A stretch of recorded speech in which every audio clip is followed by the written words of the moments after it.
Ram care of Anandi എന്ന നോവലിൻ്റെ 34-ാം ഭാഗം. ബോട്ടിൽ നിന്നും ഇറങ്ങിയ വെട്രിയും രേഷ്മയും തിരമാലകളുടെ ശക്തിയിൽ ആടിയുലഞ്ഞുകൊണ്ട് തീരത്തേക്ക് നടന്നു വന്നു. അവരെ കൊണ്ടുവന്ന ബോട്ടിലെ ആളുകൾ ബോട്ട് തിരികെ കടലിലേക്ക് ഇറക്കി വേഗത്തിൽ ഓടിച്ചുപോയി. അസാധാരണമായ സംഭവങ്ങൾ തൻ്റെ മുന്നിൽ അരങ്ങേറുന്നത് കണ്ടപ്പോൾ റാം ആനന്ദിയെ ഉറ്റുനോക്കി. രേഷ്മയും വെട്രിയും അവർക്കരികിലേക്ക് വന്നെത്തിയപ്പോൾ തനിക്ക് ചുറ്റും നടക്കുന്ന എന്താണെന്ന് റാമിന് ഒരു പിടുത്തവും ഉണ്ടായില്ല. തീരമണഞ്ഞ വെട്രിയും രേഷ്മയും ആശ്വാസത്തോടെ റാമിനെ കെട്ടിപ്പിടിച്ചു. നിങ്ങൾ 3 പേരും ഇപ്പോൾ പലതരത്തിലുള്ള ആശയക്കുഴപ്പത്തിലായിരിക്കുമെന്ന് എനിക്കറിയാം. ആനന്ദി പരസ്പരം ചേർന്ന് നിൽക്കുന്ന അവരെ 3 പേരെയും നോക്കി പറഞ്ഞു. നീ ആരാണ്? രേഷ്മ റാമിൽ നിന്നും പിടിവിട്ട് ആനന്ദിയെ നോക്കി ചോദിച്ചു. നീ ആ സുധയുടെ മകളല്ലേ? എന്താ ചെന്നൈയിൽ നിങ്ങളുടെ ഉദ്ദേശം? വെട്രിയും അവർക്ക് നേരെ തിരിഞ്ഞു. നീ എന്തിനാ അവരുടെ അടുത്ത് നിന്ന് ഞങ്ങൾ രക്ഷിച്ചത്? വെറിയാർന്ന ശബ്ദത്തിൽ രേഷ്മ വീണ്ടും ചോദിച്ചു. എന്ത് മൈരൊക്കെയാണ് ഇവിടെ നടക്കുന്നത്? ഒന്നാമത് എല്ലാവരും കൊണ്ടും എനിക്ക് എൻ്റെ കൺട്രോൾ പോയി നിൽക്കുകയാണ്. ദയവായി 3 കൂടി എന്നെ ഒരു ഭ്രാന്തനാക്കരുത് പ്ലീസ്. റാം 3 പേരെയും നോക്കി കൈകൂപ്പിക്കൊണ്ട് പറഞ്ഞു. റാം, ഇവൾ നമ്മൾ ഉദ്ദേശിക്കുന്ന ആളല്ല. ഇവളുടെ നാട്ടിൽ ഞങ്ങൾ പോയിരുന്നു. ഇവളുടെ പേര് പോലും കള്ളത്തരമാണ്. ഇവൾക്ക് പിന്നിൽ വലിയ വലിയ ഗുണ്ടാസംഘങ്ങളൊക്കെയുണ്ട്. അവിടെ നിന്നും ട്രെയിനിൽ കയറി രക്ഷപ്പെട്ട ഞങ്ങളെ അടുത്ത സ്റ്റേഷനിൽ വെച്ച് ഇവളുടെ ആളുകൾ പിടിച്ചുകൊണ്ടുപോയി. ഞങ്ങളുടെ ഫോണെല്ലാം അവർ പിടിച്ചു വാങ്ങിച്ചു. ഞങ്ങളുടെ ജീവിതം അവിടെ അവസാനിച്ചുവെന്നാണ് കരുതിയത്. പക്ഷേ ഇവരുടെയൊക്കെ നേതാവ് സുധയെന്നു പേരുള്ള ഒരു സ്ത്രീ വന്നു പറഞ്ഞു. ഇവൾ ഒരുപാട് കൊഞ്ചി പറഞ്ഞതുകൊണ്ട് മാത്രമാണ് ഞങ്ങളെ ഇപ്പോൾ ജീവനോടെ വിടുന്നതെന്ന്. അവിടെ നിന്ന് ഞങ്ങളെ കണ്ണുകെട്ടി ഈ കടത്തീരത്ത് കൊണ്ടിറക്കുകയായിരുന്നു. ഇവൾ ചില്ലറക്കാരിയല്ല റാം. ഇവളെ നമ്മൾ സൂക്ഷിക്കണം. രേഷ്മ റാമിനെ നോക്കി പറഞ്ഞു. ആനന്ദി തൻ്റെ സൈഡ് ബാഗ് തുറന്ന് അതിൽ നിന്നും 2 മൊബൈൽ ഫോണുകൾ എടുത്ത് അവർക്ക് നേരെ നീട്ടി. നിങ്ങളുടെ ഫോണുകളാണ്. അത് ഓണാക്കിയാൽ പോലീസിന് നിങ്ങളുടെ ലൊക്കേഷൻ കിട്ടും. അതുമല്ലെങ്കിൽ നിങ്ങൾക്ക് ധൈര്യമായിട്ട് അവരെ വിളിക്കുകയുമാവാം. ഞാൻ എങ്ങോട്ടും ഓടിപ്പോകില്ല. ആനന്ദി ഫോണുകൾ നീട്ടിയതും വെട്രി അത് തട്ടിപ്പറിച്ചു വാങ്ങി. രേഷ്മയുടെ ഫോൺ അവളുടെ കയ്യിലേക്ക് കൊടുത്തു. പക്ഷേ എന്നെ പോലീസിൽ ഏൽപ്പിക്കും മുൻപ് എനിക്ക് പറയാനുള്ള കാര്യങ്ങൾ കൂടി നിങ്ങൾ 3 പേരും കേൾക്കണം. അതിനുള്ള സമയം എനിക്ക് തരണം. റാം അവരുടെ 3 പേരുടെയും മുഖത്തേക്ക് മാറി മാറി നോക്കി. റാം ആകാംക്ഷ നിറഞ്ഞ മുഖത്തോടെ നിൽക്കുകയായിരുന്നു. രേഷ്മയുടെ തള്ളവിരൽ ഫോണിൻ്റെ സ്വിച്ച് ഓൺ ചെയ്യാനുള്ള ബട്ടണിൽ വരെ എത്തിയിരുന്നു. പ്രതീക്ഷയോടെ നോക്കി നിൽക്കുന്ന ആനന്ദിയുടെ മുഖം കണ്ടപ്പോൾ അവൾ ഫോൺ വെട്രിയുടെ പോക്കറ്റിലേക്ക് തിരികെ വെച്ചിട്ട് തീരത്തെ മണ്ണിലേക്കിരുന്നു. അത് കണ്ടപ്പോൾ ആനന്ദി റാമിനെയും വെട്രിയും ഉറ്റുനോക്കി. നീ എന്താണെന്ന് വെച്ചാൽ പറഞ്ഞു തുലയ്ക്കോ. എന്തായാലും നിന്നെ ഇനി കുടിക്കുന്ന വെള്ളത്തിൽ പോലും ഞാൻ വിശ്വസിക്കില്ല. ദേഷ്യത്തോടെ വെട്രി നിലത്തേക്കിരുന്നു. അവർ രണ്ടാളും ഇരുന്നപ്പോൾ റാമും മണ്ണിലേക്കിരുന്നു. ആനന്ദി പറയുവാൻ പോകുന്ന കാര്യങ്ങൾ കേൾക്കുവാനായി അവർ 3 പേരും ക്ഷമയോടെ കാത്തിരുന്നു. ചുറ്റുപാടും ഒരിക്കൽ കൂടി നിരീക്ഷിച്ചതിന് ശേഷം അവർക്ക് അഭിമുഖമായി ഇരുന്ന് ആനന്ദി പറഞ്ഞു തുടങ്ങി. ശരിയാണ്, നിങ്ങൾ പറഞ്ഞതുപോലെ എൻ്റെ പേര് ആനന്ദി എന്നല്ല. അതുപോലെ തന്നെ ഞാൻ ഈ രാജ്യക്കാരിയുമല്ല. അവൾ പറഞ്ഞത് കേട്ട് രേഷ്മ ഞെട്ടലോടെ തൻ്റെ വാ പൊത്തി. റാമും ഏകദേശം അതേ അവസ്ഥയിലായിരുന്നു. വെട്രി അവൾ പറഞ്ഞത് കേട്ട് അതൊക്കെ മറ്റാരെങ്കിലും കേൾക്കുന്നുണ്ടോ എന്നറിയാനായി ചുറ്റുപാടും ഒന്ന് കണ്ണോടിച്ചു. അവരുടെ എല്ലാ മുഖത്തെ വിവിധതരം ഭാവങ്ങൾ മനസ്സിലാക്കിയിട്ട് അവൾ തുടർന്നു. ഞാൻ പറയാൻ പോകുന്ന കാര്യങ്ങൾ കഴിയുമെങ്കിൽ മാത്രം നിങ്ങൾക്ക് വിശ്വസിക്കാം. കാരണം ജീവിതത്തിൽ ഞാൻ അനുഭവിച്ചതിൻ്റെ ചെറിയൊരംശം പോലും ഇതുവരെ നിങ്ങളിൽ ആരും അനുഭവിച്ചിട്ടില്ലാത്തതിനാൽ ഒരുപക്ഷെ ഞാൻ പറയാൻ പോകുന്ന കാര്യങ്ങളൊക്കെ നിങ്ങൾക്ക് പൂർണ്ണമായും ഉൾക്കൊള്ളാൻ സാധിച്ചുവെന്ന് വരില്ല. എങ്കിലും ഇത്രയുമൊക്കെ ആയ സ്ഥിതിക്ക് ഞാൻ എല്ലാം പറയാം. ആനന്ദി വീണ്ടും ഒരിക്കൽ കൂടി അവരിയ്ക്കുന്ന ചുറ്റുപാടൊന്ന് നിരീക്ഷിച്ചു. എന്നിട്ട് അവരുടെ നേർക്ക് തിരിഞ്ഞു. എൻ്റെ കഥ തുടങ്ങുന്നത് ശ്രീലങ്കയിലെ ജാഫ്നയിലാണ്. ഞാൻ ജനിക്കുന്നതിന് 12 വർഷങ്ങൾക്ക് മുൻപേ തന്നെ എൻ്റെ ചുറ്റുപാട് എങ്ങനെയുള്ളതാവണമെന്ന് വിധിക്കപ്പെട്ട് കഴിഞ്ഞിരുന്നു. കാരണം 1983 മുതൽ ശ്രീലങ്കയിൽ യുദ്ധം ആരംഭിച്ചിരുന്നു. 12 വർഷങ്ങൾക്കിപ്പുറം യുദ്ധം കൊടുമ്പിരി കൊണ്ടിരിക്കുന്ന സമയത്തായിരുന്നു എൻ്റെ ജനനം. ചെറുപ്പത്തിൽ എൻ്റെ അച്ഛനെയും അമ്മയും ഉൾപ്പെടെ ചുറ്റുമുള്ളവരെയൊക്കെയും എനിക്ക് ഭയമായിരുന്നു. കാരണം ഒപ്പം ഇങ്ങനെ തൊട്ടുരുമിയിരുന്ന പലരും എൻ്റെ കൺമുമ്പിലാണ് ബോംബ് പൊട്ടിയും ഷെല്ലുകൾ പൊട്ടിച്ചിതറിയും മരണപ്പെടുന്നത് ഞാൻ നേരിൽ കണ്ടത്. ഓർമ്മ വെച്ച നാൾ മുതൽക്ക് കൂടെയുള്ളവരിൽ ആരുടെയും മുഖത്ത് സന്തോഷം ഞാൻ കണ്ടിട്ടില്ല. ഷെല്ലുകൾ ഏത് നിമിഷവും ഞങ്ങളുടെ കൂട്ടത്തിലേക്ക് വന്ന് വീഴുകയും മരണം സംഭവിക്കുകയും ചെയ്തേക്കാവുന്ന അവസ്ഥ. ചിലരുടെ ജീവൻ അങ്ങനെ പെട്ടെന്ന് പോകില്ല. ഷെല്ലുകൾ പൊട്ടിത്തുളച്ച് കയറിയ ശരീരവുമായി അവർ അങ്ങനെ കുറേ ദിവസം നരകിച്ച് ജീവിക്കും. ഒടുവിൽ ഒരു പുഴുത്ത പട്ടിയെപ്പോലെ മരിച്ചു വീഴും. അങ്ങനെയുള്ള മരണങ്ങളും അനവധി ഞാൻ കണ്ടിട്ടുണ്ട്. അതുകൊണ്ട് തീരെ ചെറുപ്പത്തിലെ തന്നെ രക്തത്തിനോടും മരണത്തിനോടുമൊക്കെയുള്ള ഭയം അങ്ങനെയുള്ള കാഴ്ചകൾ കണ്ട് എന്നിൽ നിന്നും ഒരു ബാധ പോലെ ഒഴിഞ്ഞുപോയിരുന്നു. ആനന്ദിയുടെ വാക്കുകൾ അവർ ശ്രദ്ധയോടെ കേട്ടു. ആനന്ദി തുടർന്നു. ജനിച്ചത് ജാഫ്നയിലെ ഒരു കുഗ്രാമത്തിലായിരുന്നുവെങ്കിലും ഓർമ്മ വെച്ച നാൾ മുതൽ എങ്ങോട്ടെന്നില്ലാത്ത പലായനമായിരുന്നു. തിരിച്ചറിവ് വന്ന പ്രായത്തിൽ ആ യുദ്ധവും ഒളിച്ചോട്ടവുമെല്ലാം എന്തിനു വേണ്ടിയാണെന്ന് എൻ്റെ അച്ഛൻ എന്നോട് പറഞ്ഞു തന്നു. ഒരു രാജ്യത്ത് ജീവിക്കുന്ന ജനങ്ങളെ അവർ സംസാരിക്കുന്ന ഭാഷയുടെ പേരിൽ 2 തട്ടിലാക്കി വേർതിരിക്കുന്നതിൽ പരം വിരോധാഭാസം വേറെയില്ലല്ലോ. ഭരിക്കുന്ന ഗവൺമെൻറ് തന്നെ അത് ചെയ്താലോ? എൻ്റെ അയൽവീട്ടിൽ എന്നെപ്പോലെ തന്നെ ജനിച്ച ഒരു സിംഹള കുടുംബത്തിലെ കുട്ടിക്ക് സിംഹള കുടുംബത്തിൽ ജനിച്ച ഒറ്റ കാരണത്താലും സിംഹള ഭാഷ സംസാരിക്കുന്നതിനാലും എല്ലാവിധ അവകാശങ്ങളും സ്വാതന്ത്ര്യവും ഉപരിപഠനവും സർക്കാർ ജോലിയും ഒക്കെ ലഭിക്കുമ്പോൾ തമിഴ് കുടുംബത്തിൽ ജനിച്ച ഞങ്ങളെപ്പോലുള്ളവർക്ക് പഠിക്കാനും പഠിച്ച് ജോലി മേടിക്കാനും ഉൾപ്പെടെയുള്ള എല്ലാ അവകാശങ്ങളും ഞങ്ങളുടെ രാജ്യത്ത് നിഷേധിക്കപ്പെട്ടു. തമിഴ് ഭാഷ സംസാരിക്കുന്ന ഞങ്ങളെ തമിഴ് നായ്ക്കൾ എന്ന് വിളിച്ച് സർക്കാർ ആക്ഷേപിച്ചു. സിംഹള സംസാരിക്കുന്നവരെയും തമിഴ് സംസാരിക്കുന്നവരെയും ഗവൺമെന്റ് വേർതിരിച്ച് കാണുന്നതിനെതിരെ പ്രതികരിക്കാൻ ഏതാനും ആളുകൾ ഒത്തുകൂടിയതായിരുന്നു എല്ലാത്തിൻ്റെയും ആരംഭം. ഗവൺമെന്റിനെതിരെ സംസാരിച്ച തമിഴരെ ശ്രീലങ്കൻ സേനയെക്കൊണ്ട് ഗവൺമെന്റ് തന്നെ ഇല്ലാതാക്കി. ഇതറിഞ്ഞ അവരുടെ വേണ്ടപ്പെട്ടവർ പിന്നെ നോക്കിയിരുന്നില്ല. അവരുടെ ആളുകളെ കൊന്ന സൈനികരെ അവർ ക്യാമ്പിൽ കയറി ആക്രമിച്ചു. സൈനികരെല്ലാം സിംഹളയായിരുന്നതിനാൽ ഗവൺമെന്റ് ആ പ്രശ്നം രണ്ട് വിഭാഗങ്ങൾ തമ്മിലുള്ള വഴക്കാക്കി മാറ്റി.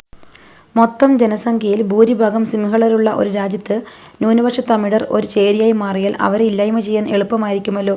അങ്ങനെ സർക്കാരുമായി തുടങ്ങിയ അഭിപ്രായ വ്യത്യാസം തമിഴരും സിംഹളരും തമ്മിലുള്ള യുദ്ധമായി മാറി. ആദ്യകാലങ്ങളിൽ തമിഴ് ജനതയുടെ അവകാശങ്ങൾ നേടിയെടുക്കുക എന്ന ആശയത്തോടെ സമാധാനപരമായി ആരംഭിച്ച ഒരു സമര പോരാട്ടമായിരുന്നു അതെങ്കിൽ പിന്നീട് ആളുകൾ കരുതുമ്പോൾ ഞങ്ങളുടേത് ഒന്നും നേടിയെടുക്കാനുള്ള പോരാട്ടമായിരുന്നില്ല, അതൊരു ചെറുത്തുനിൽപ്പ് മാത്രമായിരുന്നു.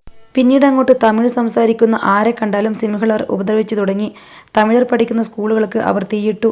സ്ത്രീകളും കുട്ടികളും സഞ്ചരിക്കുന്ന ബസ്സുകൾ ലോക്ക് ചെയ്ത് ചുട്ടരിച്ചു കൊന്നു. കുഞ്ഞുങ്ങളെ ടാറുരുക്കി മുക്കിക്കൊന്നു. ആണുങ്ങളുടെ മുന്നിൽ വെച്ച് അവരുടെ അമ്മയെയും പെങ്ങളെയും കൂട്ടബലാത്സംഗം ചെയ്തു. സിംഹളരായ പട്ടാളക്കാർ അവരുടെ ആളുകൾക്ക് തമിഴ് കോളനിയിൽ കയറി അഴിഞ്ഞാടാനുള്ള എല്ലാവിധ സഹായങ്ങളും ചെയ്തു കൊടുത്തു. സർക്കാരിന് എതിരല്ല എന്ന് പറഞ്ഞുകൊണ്ട് കീഴടങ്ങിയ സാധുക്കളെ പോലും അവർ വെടിവെച്ചു കൊന്നു. തമിഴ് ജനങ്ങളുടെ മേൽ ഷെൽ വർഷിച്ചു കൊന്നൊടുക്കുന്നതിനു പുറമെ അപകടം സംഭവിച്ചവർക്ക് ഭക്ഷണവും വെള്ളവും മരുന്നുമടക്കം പ്രാഥമിക കാര്യങ്ങൾ വരെ നിഷേധിച്ച് എല്ലാ മനുഷ്യാവകാശങ്ങളും ലംഘിക്കപ്പെട്ടു. ഒടുക്കം സത്യാഗ്രഹവും ഉണ്ണാവ്രതവും അടക്കം പല സമരമാർഗങ്ങളും പരീക്ഷിച്ച് നീതി കിട്ടാതെ വന്നപ്പോൾ ശ്രീലങ്കയിലെ തമിഴർക്ക് വേണ്ടി ആയുധമേന്തിയതാണ് LTTE നേതാവ് വേലുപ്പിള്ള പ്രഭാകരനും കൂട്ടരും. റാമിന് ശ്രീലങ്കയെപ്പറ്റിയോ അവിടെ നടന്ന യുദ്ധത്തെപ്പറ്റിയോ ധാരണയുണ്ടായിരുന്നില്ല. ആനന്ദി പറഞ്ഞ കാര്യങ്ങളൊക്കെയും അവന് പുതിയ അറിവുകളായിരുന്നു. പക്ഷേ പത്രങ്ങളിലും മറ്റും വായിച്ചറിഞ്ഞ LTTE ഒരു ഭീകര സംഘടനയാണെന്ന് മാത്രം അവനറിയാം. "നീയൊരു LTTE പ്രവർത്തകയാണോ?" വെട്രി ആകാംക്ഷയോട് ചോദിച്ചു. ശ്രീലങ്കൻ തമിഴർ എന്ന് കേട്ടാലേ അവരെല്ലാവരും LTTE പ്രവർത്തകരാണെന്നുള്ള ആളുകളുടെ തെറ്റിദ്ധാരണ എത്ര കാലം കഴിഞ്ഞാലും മാറുമെന്ന് തോന്നുന്നില്ല. അത് പറഞ്ഞുകൊണ്ട് ആനന്ദി ഒന്ന് ചിരിച്ചു. "വേലുപ്പിള്ള പ്രഭാകരൻ വന്നു കഴിഞ്ഞ് നിങ്ങളുടെ കാര്യങ്ങളിൽ എന്തു മാറ്റമുണ്ടായി?" രേഷ്മ ആകാംക്ഷയോട് ചോദിച്ചു. ആനന്ദി അതേ ചിരിയോടെ അവളെ ഒന്ന് നോക്കിയതിനു ശേഷം തുടർന്നു. "വേലുപ്പിള്ള പ്രഭാകരൻ വന്നതോടെ തമിഴ് നായ്ക്കൾ എന്ന് വിളിച്ച് ഞങ്ങളെ ആക്ഷേപിച്ചിരുന്ന സിംഹളക്കാർക്ക് ഞങ്ങളെല്ലാവരും തമിഴ് പുലികളായി മാറി. LTTE എന്ന സംഘടനയിലുണ്ടെങ്കിലും ഇല്ലെങ്കിലും തമിഴരുടെ ഇടയിൽ ജനിച്ചു വീഴുന്ന പിഞ്ചു കുഞ്ഞുങ്ങൾ പോലും അവരുടെ കണ്ണിൽ തമിഴ് പുലികളായി മാറി. സ്വന്തം ജനങ്ങൾക്ക് വേണ്ടി പോരാടുന്ന അവരെ ശ്രീലങ്കൻ സർക്കാർ മറ്റ് രാജ്യങ്ങൾക്ക് മുന്നിൽ തീവ്രവാദികളാക്കി മുദ്രകുത്തി. ആ പേരിൽ ആയിരക്കണക്കിന് സാധുക്കളായ തമിഴരെ ശ്രീലങ്കൻ സേന തെരുവ് പട്ടികളെ പോലെ കൊന്നൊടുക്കിക്കൊണ്ടിരുന്നു. അവഗണനയും അധിക്ഷേപവും വംശവെറിയും കൊണ്ട് പൊറുതിമുട്ടിയ തമിഴ് ജനതയ്ക്ക് ഇത്രയുമൊക്കെ മതിയായിരുന്നു ഈഴതലവൻ വേലുപ്പിള്ള പ്രഭാകരന് മുന്നിൽ അണിചേരുവാൻ. പലരും സ്വന്തം ഇഷ്ടപ്രകാരം ഈഴവ പോരാട്ടത്തിൽ പങ്കുചേർന്നു. സിംഹളരുടെ ഏരിയകളിൽ നിന്നും വീടും സ്വത്തും ഉപേക്ഷിച്ച് തമിഴ് ആളുകൾ എല്ലാവരും മന്നാർ, മുല്ലത്തീവ്, വാവുനിയ, കിള്ളിനോച്ചി എല്ലാം പെടുന്ന ലങ്കയുടെ വടക്ക് കിഴക്ക് ഭാഗത്തേക്ക് കൂട്ടത്തോടെ പലായനം ചെയ്തു. പലായനം ചെയ്ത് എത്തിയവരുടെ കൂട്ടത്തിൽ നിന്നും LTTEയിൽ ചേർന്നവർക്കൊക്കെ പുലികൾ മുല്ലത്തീവിലെ കാടുകളിൽ ആയുധ പരിശീലനങ്ങൾ കൊടുത്തു. ഈ സമയത്തൊക്കെ ഇന്ത്യയിൽ നിന്നും രഹസ്യമായി പോരാട്ടത്തിന് വേണ്ട ആയുധവും സഹായവുമെല്ലാം കടൽ മാർഗം എത്തിക്കൊണ്ടിരുന്നു. അതിനായി അതീവ രഹസ്യമായ ഒരു ശൃംഖല തന്നെ ഇന്ത്യയിൽ പ്രധാനമായും തമിഴ്നാട്ടിൽ പ്രവർത്തിച്ചു പോന്നു. ലങ്കയുടെ വടക്കുകിഴക്ക് ഭാഗം അത്രയും തമിഴ് പുലികളുടെ നിയന്ത്രണത്തിലായിരുന്നതിനാൽ അവരുടെ കാവലിൽ പല രാത്രികളിലും സ്ത്രീകൾക്കും കുട്ടികൾക്കും സമാധാനത്തോടെ ഉറങ്ങുവാൻ സാധിച്ചു. ശ്രീലങ്കൻ സേനയുടെ കണ്ണിൽപ്പെടാത്ത വാസയോഗ്യമായ ഇടങ്ങളിലൊക്കെ കുടിലുകൾ കെട്ടി ആളുകൾ താമസം തുടങ്ങി. കിള്ളിനോച്ചി വെള്ളം ധാരാളമുള്ള ഒരിടമായിരുന്നതിനാൽ ഞങ്ങൾക്ക് ആവശ്യമായ കായ്കനികളൊക്കെ ഞങ്ങൾ തന്നെ കൃഷി ചെയ്തുണ്ടാക്കി. അവിടെ വച്ചാണ് എൻ്റെ അമ്മ രണ്ടാമത് പ്രസവിക്കുന്നത്. അങ്ങനെ 8 വയസ്സ് പ്രായമുള്ളപ്പോൾ എനിക്കൊരു അനുജനുണ്ടായി. രാജ എന്നായിരുന്നു അവൻ്റെ പേര്. സത്യത്തിൽ അവൻ ജനിച്ചതിന് ശേഷമാണ് ഞാൻ ജീവിതത്തിൽ അല്പമെങ്കിലും സന്തോഷിച്ചത്. അമ്മയേക്കാൾ കൂടുതൽ അവൻ്റെ കാര്യങ്ങൾ ശ്രദ്ധിച്ചതും ഞാനായിരുന്നു. ഞാൻ അവനോട് കാണിക്കുന്ന കരുതലും സ്നേഹവും കണ്ടിട്ട് ഞാനാണോ അതോ നീയാണോ അവൻ്റെ അമ്മ എന്ന് ഞങ്ങളുടെ അമ്മ ഇടയ്ക്കിടെ കളിയാക്കി ചോദിക്കുമായിരുന്നു. അങ്ങനെ പുലികളുടെ സംരക്ഷണയിൽ വീണ്ടും ഏതാനും വർഷങ്ങൾ കൂടി കടന്നുപോയി. എനിക്കന്ന് 14 വയസ്സാണ്. രാജയ്ക്ക് 6 വയസ്സും. ഞങ്ങളുടെ കുടിലുകൾക്കരികിലുള്ള തടാകത്തിൻ്റെ കരയിലായി നിൽക്കുന്ന നീളൻ പുല്ലുകളിൽ ഡിസംബർ മാസങ്ങളിൽ മാത്രം പൂക്കുന്ന നീല നിറത്തിലെ ഒരുതരം പൂക്കളുണ്ട്. അതിങ്ങനെ കൂട്ടത്തോടെ വിരിഞ്ഞു നിൽക്കുന്നത് കാണാൻ നല്ല രസമാണ്. രാജ നടക്കാൻ തുടങ്ങിയത് മുതൽ എല്ലാ ഡിസംബർ മാസങ്ങളിലും അതിൻ്റെ കരയിൽ പോയി ഞങ്ങൾ ആ പൂക്കളെ നോക്കി ഇരിക്കുമായിരുന്നു. മുതിർന്ന കുട്ടികളൊക്കെ തടാകത്തിലിറങ്ങി കുളിക്കുമെങ്കിലും നീന്താൻ അറിയാത്തതിനാൽ ഞങ്ങൾ തടാകത്തിൽ നിന്നും ഒരൽപ്പം അകലം പാലിച്ചു. ഒരു ദിവസം അച്ഛൻ എന്നെയും രാജയെയും ആ തടാകത്തിലേക്ക് കൂട്ടിക്കൊണ്ടുപോയി. അതായിരുന്നു കിള്ളിനോച്ചിയിലെ എൻ്റെ ഓർമ്മകളിലെ ഏറ്റവും നല്ല ദിവസം. അന്ന് രാജയെയും എന്നെയും അച്ഛൻ നീന്താൻ പഠിപ്പിച്ചു.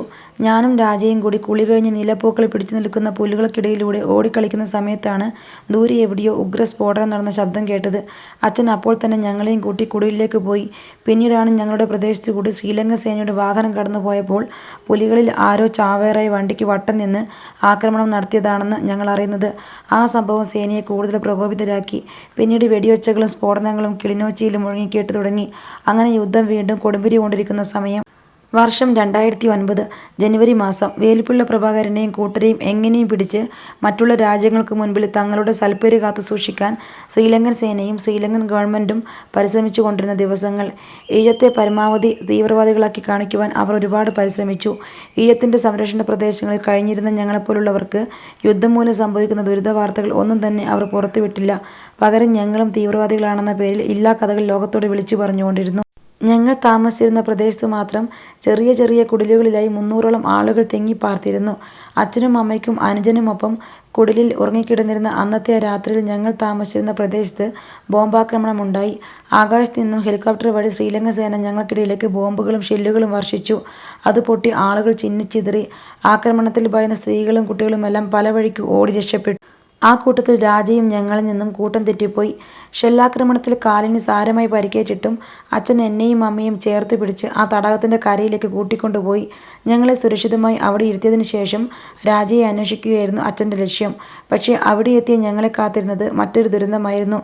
പട്ടാളക്കാരുടെ കൂടെ സഹായത്തിനും മറ്റുമായി നടക്കുന്ന ഒരു വിഭാഗം സിംഹള ചെറുപ്പക്കാരുണ്ട്. അവരുടെ പ്രധാന ഉദ്ദേശ്യം തന്നെ സേന ആക്രമണം നടത്തുന്ന ഇടങ്ങളിൽ നിന്നും രക്ഷപ്പെട്ടോടുന്ന സ്ത്രീകളെ കണ്ടെത്തുകയും കീഴ്പ്പെടുത്തുകയുമാണ്. ഞങ്ങൾ ചെന്നെത്തിയത് അങ്ങനെയുള്ളവരുടെ ഇടയിലേക്കാണ്. ഷെല്ലാക്രമണത്തിൽ ചിതറിയോടിയ ചില സ്ത്രീകളെ പിടിച്ചുകൊണ്ടുവന്ന് അവരവിടെ ബലാത്സംഗം ചെയ്യുകയായിരുന്നു. അവരുടെ എണ്ണത്തിനൊത്ത് ഇരകളെ കിട്ടാതിരുന്നതിനാൽ കിട്ടിയവരിൽ നിന്നും ഓരോരുത്തരും കാമം തീർത്ത് മാറുമ്പോൾ അടുത്ത ഊഴത്തിനു വേണ്ടി കാത്തുനിന്ന ചെന്നായ്ക്കളുടെ ഇടയിലേക്കാണ് അച്ഛൻ ഞങ്ങളുമായി ചെന്നുപെട്ടത്. ഞങ്ങളെയും കൊണ്ട് രക്ഷപ്പെടാൻ നോക്കിയ അച്ഛനെ അവർ തല്ലിച്ചതച്ചു. എന്നെയും അമ്മയും നീലപ്പൂക്കൾ പിടിക്കുന്ന പുല്ലുകൾക്ക് മുകളിലൂടെ വലിച്ചിഴച്ചു കൊണ്ടുപോയി. ഞാൻ പലതവണ കുതറിയോടാൻ ശ്രമിച്ചെങ്കിലും ദാരിദ്ര്യം മൂലം മാറിടങ്ങളിൽ പോലും എല്ലുകൾ ഉന്തി തുടങ്ങിയ ഒരു പെൺകുട്ടിക്ക് ചെറുത്തു നിൽക്കുവാൻ പരിമിതികളുണ്ടായിരുന്നു. അച്ഛൻ്റെ കാര്യം അതിലും കഷ്ടമായിരുന്നു. സ്വന്തം ഭാര്യയെയും യൗവനത്തിലെത്തി നിൽക്കുന്ന മകളെയും കൺമുന്നിലിട്ട് ബലാത്സംഗം ചെയ്യുന്നതിൽ പരം എന്ത് ക്രൂരതയാണ് ഒരു പുരുഷന് തൻ്റെ ജീവിതത്തിൽ അനുഭവിക്കാൻ കഴിയുക. അച്ഛൻ അവരുടെ കൂട്ടത്തിൽ ഒരുവൻ്റെ കയ്യിൽ നിന്ന് കത്തി പിടിച്ചു വാങ്ങി സ്വയം കഴുത്തറുത്ത് മരിച്ചു. എന്നെ അവരുടെ കൂട്ടത്തിലുള്ള പ്രധാനികളിൽ ഒരാൾ തനിച്ചുപയോഗിക്കുന്ന സമയത്ത് എൻ്റെ അമ്മയെ അവന്മാർ പലർ ചേർന്ന് ഉപയോഗിച്ചു. ഒടുവിൽ ഒരു തമാശ പോലെ അമ്മയുടെ യോനിയിൽ തോക്ക് തിരുകി കയറ്റി വെടിവെച്ചാണ് അവരെൻ്റെ അമ്മയെ കൊന്നത്. റാം ആനന്ദിയുടെ മുഖത്ത് നോക്കിയതേയില്ല. അവന് അതിനുള്ള ധൈര്യമുണ്ടായിരുന്നില്ല. രേഷ്മയുടെ കണ്ണുകൾ നിറഞ്ഞു. വെട്രി ഇരുന്നിടത്ത് നിന്നും എഴുന്നേറ്റ് ആനന്ദിയുടെ അരികിലേക്ക് ചെന്ന് മണ്ണിലായി മുട്ടുകുത്തിയിരുന്നു. അവൻ്റെ കണ്ണുകളിൽ നിന്നും കണ്ണുനീർ ധാരയായി ഒഴുകുന്നുണ്ടായിരുന്നു. തങ്കച്ചി, എന്നോട് ക്ഷമിക്ക്. വെട്രി അവളെ ചേർത്ത് പിടിച്ചു. ആനന്ദിയുടെ കണ്ണുകളിൽ നിറഞ്ഞു തുളുമ്പിയ കണ്ണുനീര് വെട്രിയുടെ ഷർട്ടിൽ പടർന്നു.